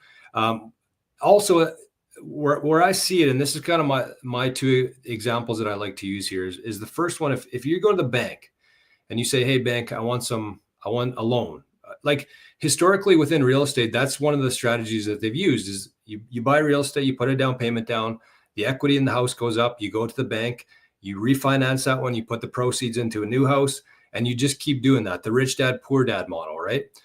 I think that that's going to start happening in Bitcoin. I don't think we're there yet because banks don't see Bitcoin as the pristine asset that it is. Because let's say that the housing market started to cool down and actually collapsed. At that point, the bank has a couple options. They know you're not going to keep paying your payments every month. So they have to figure something out. They have to maybe sell one of your houses, maybe two of your houses. That's a huge headache for them. They have to find some buyer in that local market to buy that house from you. Or from them, I guess, because they essentially own that in that case. But with Bitcoin, if you stop making your payments on it, they could take a portion of your Bitcoin. It doesn't matter how much it is. They could sell it in 5 minutes. So banks are going to start looking at Bitcoin as the pristine asset that they look at real estate as today. And I don't think that strategy that has always worked is going to work in the next decade. We're not quite there yet, but that's kind of where I see it going to. Yeah, I mean, if you look at it from that perspective, what happens when BlackRock no longer wants to or Blackstone no longer wants to manage the properties that they have? What if they want to completely get rid of them? I think that's a big risk, right? And that's massive. What if so right now we have 0.04% of houses on sale. What happens when 10% of houses go on sale, 5% of houses, 3% of houses go on sale? Right? The market's going to start crashing during COVID. And again, Brian, nothing against you. I think the way that you're doing it is perfectly fine. You have a limited number of real estate. There are people out there who have 50, 100, 1,000 properties, and they're the way that they're thinking of it is, if I increase my rent by $50 a month, I get the benefit. They don't really care about that. I know how you do it. I know you care about your tenants and all that. We talked about it in the podcast. Again, nothing against you, but I'm just saying, at some point, I don't take offense to any of this. I exactly love this topic. Like I exactly love this topic, and I don't think. Yeah, I would just say that I don't think that a flood of the market of investment properties I don't see that happening. And I think that there's so much pent up demand for household formation in the United States that people will absorb that demand. I don't know. I don't think that there is. People should watch Altos. I really like Altos Research. Is a great real estate data channel for the United States. Altos Research. See, the only issue is the way that I see it. If governments if they really want to fix the world, they benefit from making housing abundant. Let's say I don't think the governments don't want to fix the world. Bitcoiners want to fix the world. Governments don't want to. But that's the thing. At some point, Bitcoiners will be in the government. If Bitcoiners are in the government and they want to actually fix the world, we're going to see housing fall like crazy. We're going to see prefabricated homes. We're going to see 3D printed homes. We're going to see rentals probably become much more difficult to maintain. Like, what if they say, oh, outside parties can't buy properties in the US? You have to be a US citizen to buy properties in the US. A lot of other countries are doing that. A lot of there are. I think you'd have to change the mortgage dynamics. I think what would have to happen is we'd have to change the mortgage dynamics to bring it back in line. Even the mortgage only works because the rest of the world is willing to hold on to US dollars. Absolutely. If there's nobody willing to hold on to US dollars and Bitcoin actually becomes the future Yes. money, Yes. all of that collapses. All of that breaks apart. Like, I think real estate investors. but what's still stopping the people that build those prefabricated homes from, why would they sell them? Why wouldn't they just build to rent? Why would they want to become a real estate management company? Probably just because the cash flow is higher. But that's the thing. Why would you want cash flow if you can sell the house for Bitcoin? Let's say you can sell the house for Bitcoin today for 5 Bitcoin. Your cash flow in the rest of your life is probably not going to be 5 Bitcoin. Right? If you could sell the house and you can have the equity of 1 Bitcoin, you get 1 Bitcoin out of it. You may never, ever get 1 Bitcoin in cash flows. Yeah. Right? Like, this is post, but we're talking about a post-mortgage being done environment where Bitcoin is 10 million a coin. I don't even think that's going to be needed. I think when Bitcoin is $1 million, so today a house costs, the median house in the US costs 4.5 Bitcoin, 5 Bitcoin or so. Something like that. Yeah. So let's say 4.55 Bitcoin. At some point, you're not going to be able to sell your house for 4 or 5 Bitcoin. You're going to be selling it for 0.1 Bitcoin. You're going to be selling it for 0.01 Bitcoin. And I don't even think that we have to have mortgages collapse for that to happen. I think what's going to have to happen is a lot of these financial institutions are going to push more Bitcoin to their clients because they benefit from it. If Bitcoin's price goes up, think about how much more money BlackRock makes. Yeah. And to them, it's passive income. They're just holding Bitcoin for people. They don't have to manage anything. They don't have to deal with property taxes. They don't have to deal with anything like that. Hurricanes. All they deal with is the private keys. Exactly. The private keys. Once you have the private keys set aside, you're good. You don't have to deal with anything else. It's to their benefit. It's these. I think a lot of real estate investors are thinking that companies want the cash flow and the tax benefits, but they don't give a shit. They don't give a shit. They really don't. What they care about is total returns. They care about the people who they care about being able to get as much of a return as possible for their customers. And if holding on to Bitcoin is going to do that for them, then that's what they're going to do. Like, think about it. If MicroStrategy and Michael Saylor started buying real estate prices would have skyrocketed instead of buying Bitcoin. If Bitcoin wasn't a thing, real estate would probably be 10 times the price where it is today. If gold didn't exist, if the stock market didn't exist. But I think what's happening is over time, people are diversifying out of real estate and into Bitcoin. I think that's what's going to happen. I've spoken to real estate investors. I've spoken to, there's a guy who runs a brokerage. He was saying people are selling their real estate for Bitcoin. They're buying Bitcoin by using the proceeds of their real estate sale. And they're not buying more real estate. So if that continues to happen, I do think that people are going to move to Bitcoin. It's all sentiment. If house prices dropped 50% today, do you think that the same real estate investors that are telling you to buy as much real estate today are going to continue to do that? No, they're not going to do that. They're going to move on to the next best thing because to them, it's about the cash flow, right? To them, it's about not even the cash flow. To them, it's about having an audience, right? To them, it's about being able to cater to an audience that will continue to do what they want and make as much money from that as possible. But at some point, that's not going to work anymore. At some point, real estate is going to come out as, I think of it as a Ponzi scheme. Dude, Thrago, I really like Thrago in the comments, but last two have been really good comments. Thrago says Rajat is not giving enough credit to the leverage aspect. And then he just said, and then the next one, put up his next one too, because his next one is a great point too. About the what's scarce, talk about scarcity. Physically making things is hard. Physically making things is hard. Yeah, I agree. I agree with that. But even then, we can still build more. That's the option. At some point, we'll get better at building. Yeah. At some point, we'll be able to build, right? But you can't create more Bitcoin. No matter what happens, less and less Bitcoin is going to be chasing housing. There's going to be fewer and fewer people who are willing to give away 5 Bitcoin for a house, then 4 Bitcoin, then 3 Bitcoin. They don't care about the leverage. The leverage doesn't matter. The leverage is just a way to benefit people who are wealthy and to take money away from the poor. Like when you're using leverage to buy real estate, you're not hurting the people around you. You're hurting the people in, let's say, I own a house and I got a mortgage, if you go to a bank and you get them to create more money for you, you're not hurting your own community, you're hurting the people in other countries who are saving in dollars. Let's say, for example, I can go and borrow as many US dollars as I want to. I can pay for whatever I want to in Jamaica with US dollars. I got that money created out of nothing and they had to work for it. Right. So that's a broken system on its own. And I know that's probably not going to change the value of real estate. Most people don't really care about that. Most people don't know about that. But I think what's going to happen is it's going to open up an option for those people in Jamaica to no longer want US dollars. And that's what breaks it. That's what makes it so that the mortgage system doesn't work. The way that mortgages are today, they don't work anymore. Why would banks want to lend you US dollars when they could just buy Bitcoin with it?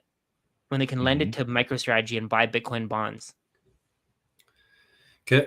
I want to give my take on this as well, because I think it's important to kind of find some happy medium here. Obviously, I probably agree more so with Rajab, because I sold my real estate, my rental house a couple of years ago and bought Bitcoin with it.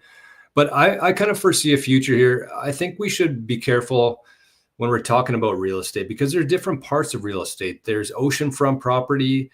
There's really scarce farmland, which you can create more of. But there's a lot of parts of the world you can just build more of, or there's abundant land in that area, or you can stack on top of that. I think the two things are going to be big drivers within real estate. Number one is going to be the tokenization of real estate, which is absolutely coming. And I think if I had the choice between maybe selling some of my Bitcoin and buying a fraction of a oceanfront property in, I don't know, Colombia, I might buy some property just to kind of like, I don't know, I see both as scarce. But I'd never sell some of my Bitcoin to buy a rental house right now. That's one. I think the property tax is another big reason why Bitcoin is better than real estate today, because it doesn't have the leaks the property does. Like if you had a house for 100 years, by the end of that 100 years, you're going to be left with almost with nothing because of property taxes, because of all the maintenance. So property tax tokenization, I think the real estate will kind of shift. And we should be careful when we're talking about normal real estate that people live in versus Airbnbs and just random cities versus scarce farmland, oceanfront property, because those three things are different and they're more scarce and they're more desirable, I think. And some of them will continue to go up much more than inflation. And some of them, I think, will actually fall compared to everything else. But even then, when you're looking at inflation, you're looking at it from the wrong perspective, right? You're not looking at it in terms of Bitcoin. Even farmlands, the scarcest farmland on earth will probably still go down in value in terms of Bitcoin over the next 20, 30, 50 years. Do you think, okay, that's a good question, because that's what I was going to ask you. Like, do you think that over the next couple of decades, do you think that Bitcoin will actually outperform those really scarce properties like oceanfront property, like farmland? Do you think that Bitcoin is going to continue to outpace those? Yeah, I think so. I mean, I don't see. Do people want more optionality to buy the things that they want, or do they want to live in front of beachfront property? Like, do they want freedom, or do they want beachfront property? I would rather want freedom. I would rather want freedom, right? I would rather choose to. And plus, even Dubai showed us that you can build more beachfront property. Yeah. So I just think that there's a lot of people who are still stuck in that world that will never change their mind no matter what. They're always going to be real estate first.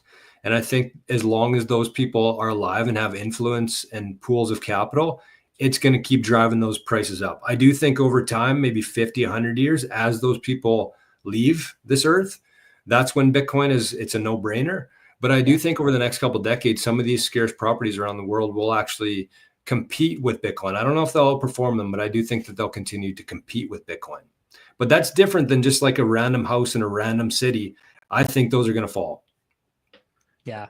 And I mean, if you think about it, there are a lot of baby boomers who own tons of real estate right now. And let's say there are baby boomers who own Bitcoin versus baby boomers who own real estate. And they pass it on to their kids. What do you think is more likely to happen? The baby boomers' kids sell the real estate and buy Bitcoin, or they sell the Bitcoin and buy real estate? That's what I mean. That's where I think the trend really, that's the catalyst. Yeah. Yeah. The baby boomers. And baby boomer kids are millennials. Millennials are the perfect generation to study Bitcoin, to understand where Bitcoin 100%. is going. Right. And that just, like, I had a conversation with a friend who had a client who had 90 acres of real estate, and he wants to keep it because he wants to continue with his family traditions. You could do the same thing with Bitcoin, right? You can just hold on to Bitcoin. You can pass it on to your kids. You can take it wherever you want in the world. Yep. I mean, the way that I see it, Bitcoin is real estate is a business. Bitcoin is savings. That's it. Yeah, we just haven't got to that point yet where people really see we that. haven't. I do think that there will be exact same where families, the generational wealth, they're actually, instead of looking after their real estate portfolio, they're actually managing their Bitcoin portfolio. We're nowhere near that. We're 16 years into this thing. We are incredibly early, but that I do think that that's coming. A couple quick shout outs here before we go continue on here. We got a 2100 sat zap, 2975 sat zap, and a big fatty from our friend Ian, 8,888 sats for the channel. So thank you. That's very generous of you, Ian, and the other anonymous donors there. Appreciate it. Okay, so that was a good conversation, boys, because I think the one thing that we struggle with within Bitcoin is just, whenever you're on a Bitcoin podcast, it's always Bitcoin. It's always Bitcoin versus gold versus real estate. There's never anybody from the other side of it. So I loved the conversation today. I didn't have a whole lot to add, but I think that there were some really good points raised. Do you guys want to do some more Q&A, or do you want to wrap her up here? Do you guys? We kind of talked about wrapping it up a while ago. Hey? Yeah, hit it if there's a couple more. Okay. Yeah. Rajat, you good too? I'm good. Yeah, we can keep going. Okay. That was a great conversation, by the way, Brian. I really better appreciate than the first one. Even it was better. Yeah, I thought that was valuable. Good. Even for me, it changed my mind, my frame, the way that I think. I mean, I hadn't really thought of the fact that you don't have property taxes in California, and that's no. There's definitely property taxes in California. Florida is exploring getting rid of them very, very early. But to that point, though, California does have a cap on how much they can increase every year. Whereas a state like Texas, it's uncapped how much it can increase every year. And so, like, a lot of people talk about, like, this is a tangent, but one thing that a lot of people talk about geographic arbitrage in the United States and, like, oh, this state, like, I actually don't agree with that, like, at all either. Like, I just think the expensiveness or, like, the environment economy of the United States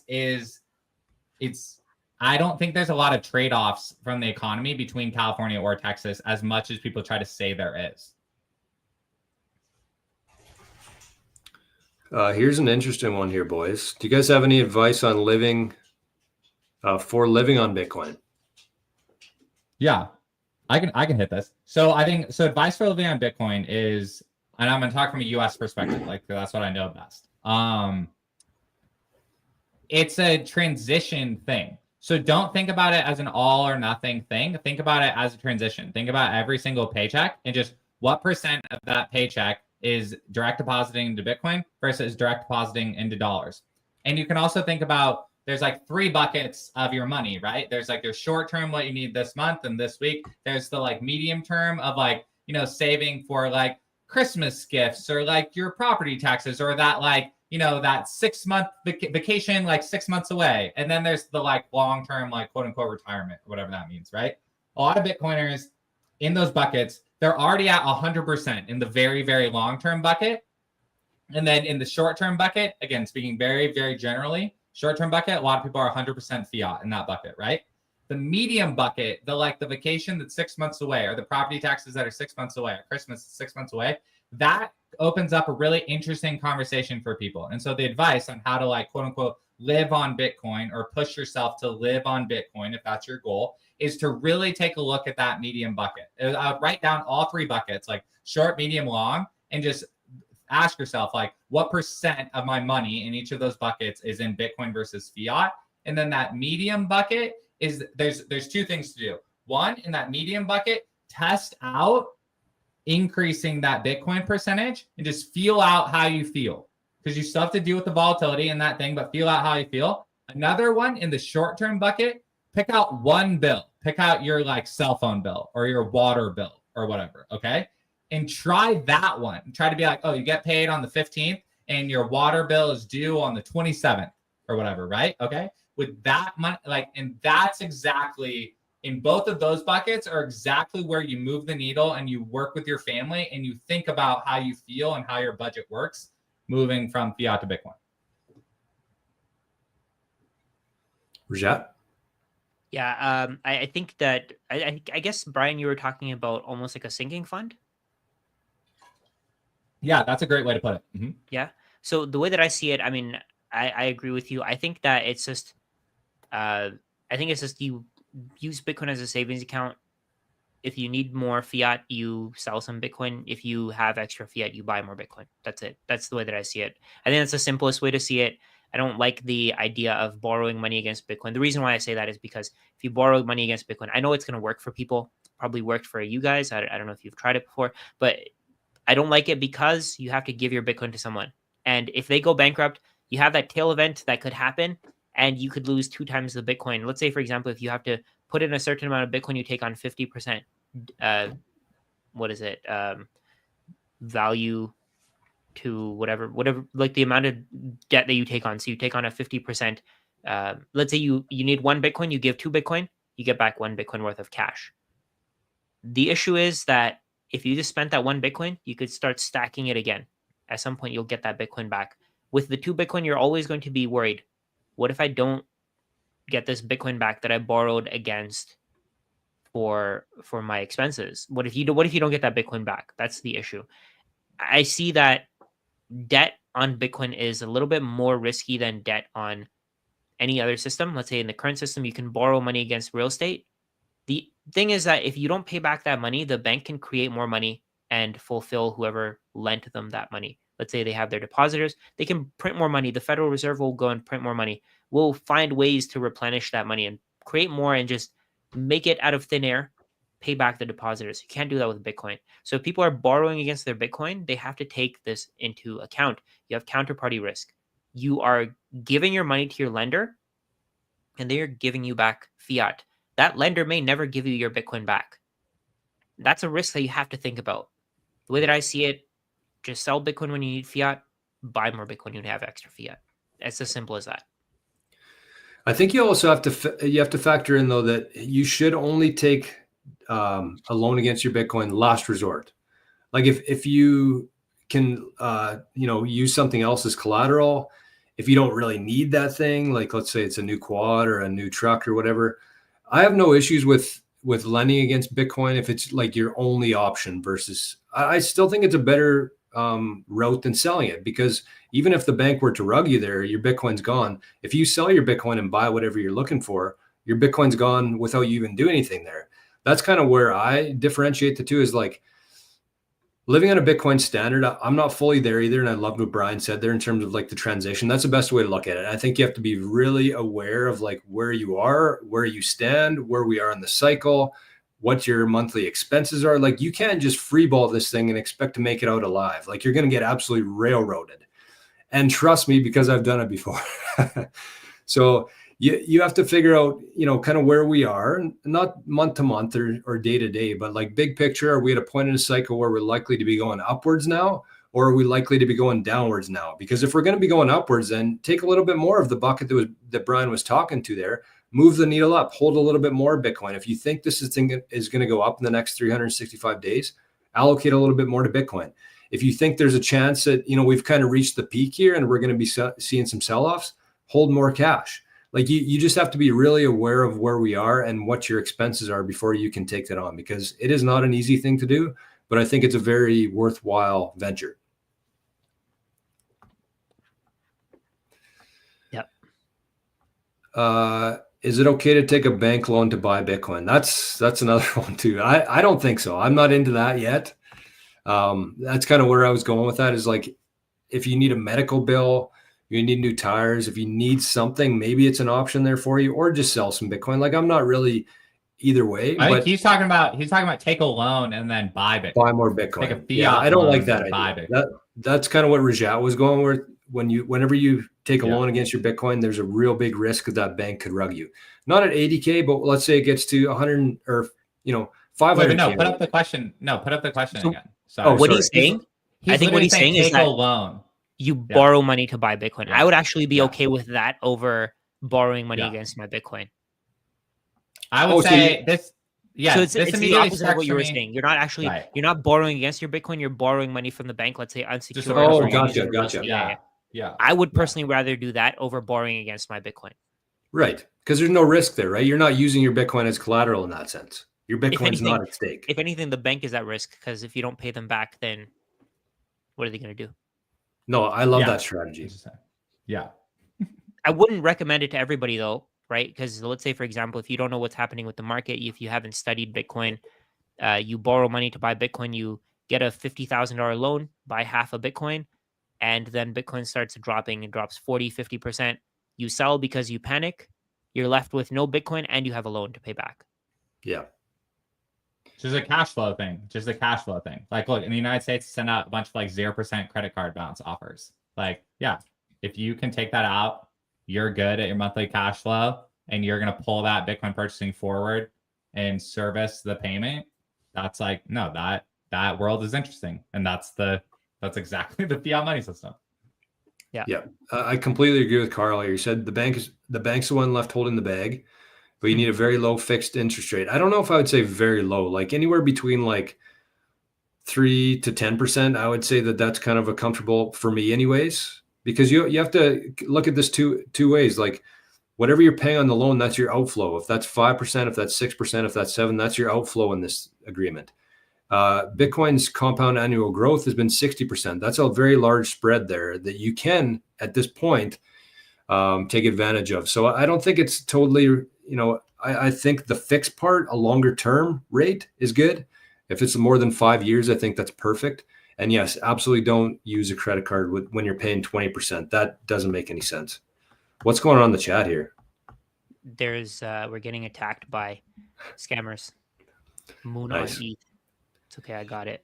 So make sure to could you imagine if there was like Bitcoin bots like this? That just shows how disconnected we are from the crypto world.